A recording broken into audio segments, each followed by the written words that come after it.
Hoy, en A Solas, el asesor de empresarios Ramiro Ponce. Nació en Guatemala, ciudad, el 21 de septiembre de 1954.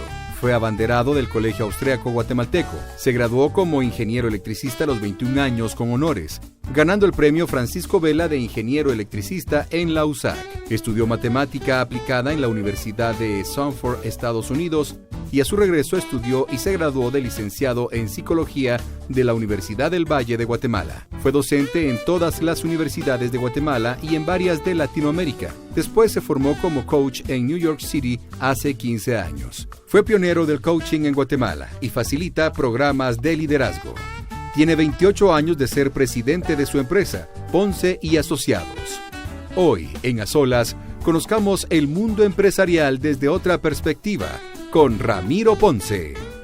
Bueno, desde la Vinoteca en Zona 14 vamos a abordar un tema que yo creo que está muy de moda, o siempre ha estado de moda y ahora está más de moda porque es más conocido o tiene más personas que lo practican, que lo enseñan y que lo reciben, con un experto, Ramiro Ponce. Ramiro, bienvenido. Gracias, Pedro, un gusto estar por acá. Hay gente que dice entrenamiento, asesoramiento, y se ha tomado la palabra inglesa. ¿La palabra inglesa lo dice todo o hay una palabra española que lo traduzca adecuadamente? Bueno, ese es uno de los grandes problemas. Se han buscado muchas formas de traducirlo de manera simple. No hay una manera simple de traducirlo. La palabra inglesa es coaching, que tiende a asociarse más con un coach de deportes tipo fútbol americano o un coach de soccer. Y originalmente la palabra nació a raíz de un coach de tenis que hizo un libro que se llamaba The Internal Coaching, que se refería al juego que el tenista jugaba en su mente antes del partido. Okay. Y entonces de ahí derivó hacia que los ejecutivos podían usar algunos principios de esto, pero realmente quizá una traducción un poquito más fiel sería un proceso de descubrimiento con acompañamiento. Bueno, entonces lo vamos a dejar en más inglés, que parece, yo creo que sí, que parece más fácil todo el mundo entender. Me parece que sí. Si tuviéramos que construir todo este entrenamiento con acompañamiento, tuviéramos que construir la filosofía, el proceso, ¿cuáles serían los pilares que estarían debajo? ¿Sería seguimiento? ¿Sería psicología? ¿Sería no sé qué? ¿Sobre qué pilares se sustenta este tipo de filosofía? Bueno, la pregunta es muy buena. Yo diría que un pilar sin duda es la psicología. Hoy en día hay muchos entrenamientos en donde no se requiere que el coach sea psicólogo y puede funcionar.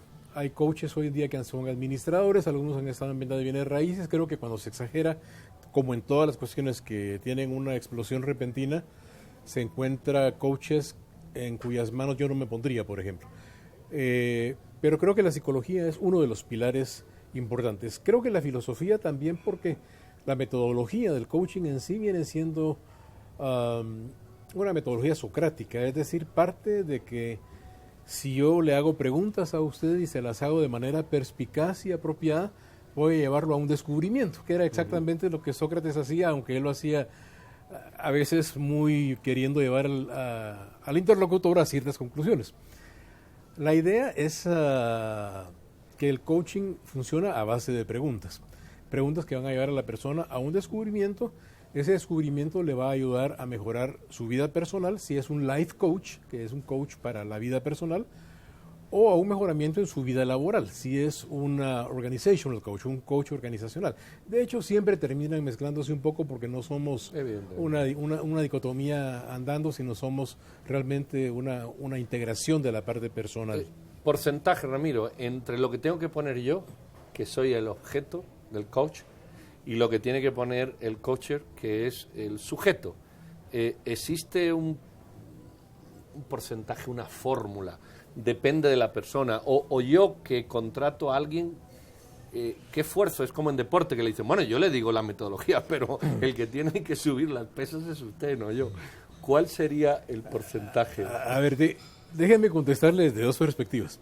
En un mundo ideal y de acuerdo a los puristas del coaching, que los hay igual que en cualquier otra disciplina, debiera ser que casi un 90% en donde el coachado o el coachee debiera hacer los descubrimientos y el coach debiera limitarse a hacer algunas preguntas. Es un enfoque casi totalmente no directivo.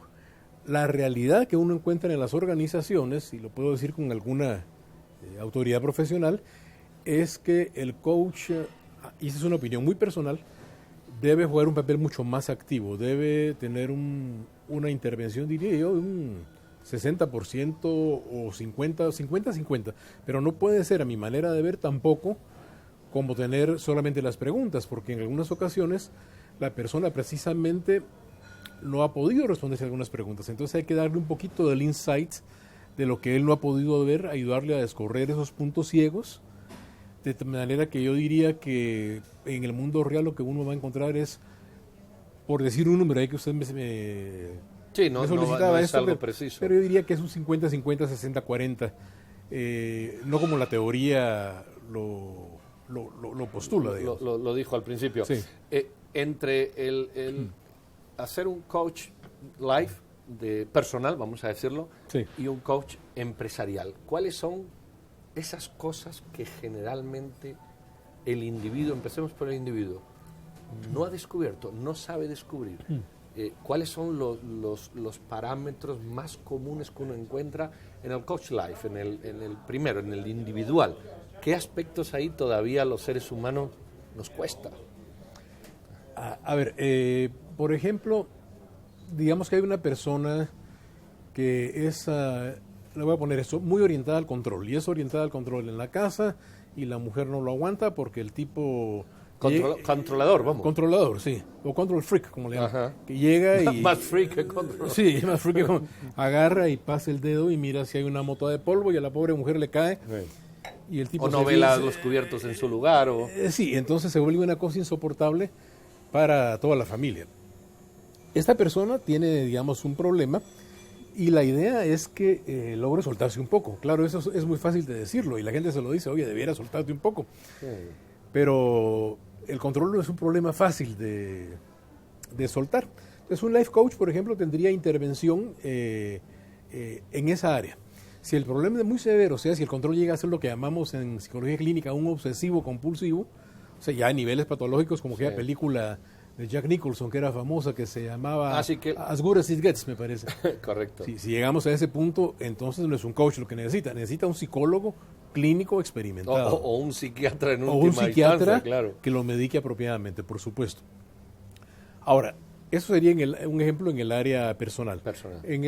Claro, puede ser un ejemplo en el área laboral también. Hay cada gerente orientado al control que no lo deje en paz a uno y que vuelve locos a todos. O que no delega decisiones. Que no delega, que centraliza, exactamente, y que entonces sale a las 10 de la noche, se cansa, su gente está molesta con él, puede darse en el trabajo.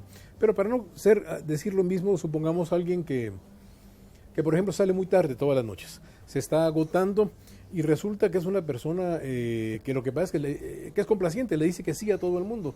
Entonces le saca el trabajo a los de contabilidad, le saca el trabajo a los de sistemas, le hace favores a le da right al otro. Entonces por supuesto que el tiempo no le va a alcanzar. Entonces ahí tenemos un problema de asertividad. Esta persona lo que necesita es aprender a decir que no y saber algunas técnicas específicas y por supuesto algún origen de dónde viene ese afán de complacer, que suena muy bonito pero que a la larga termina hospitalizado con el trigémino o muy mal, y antes de que se llegue a esos extremos pues es deseable que él aprenda a ser más asertivo.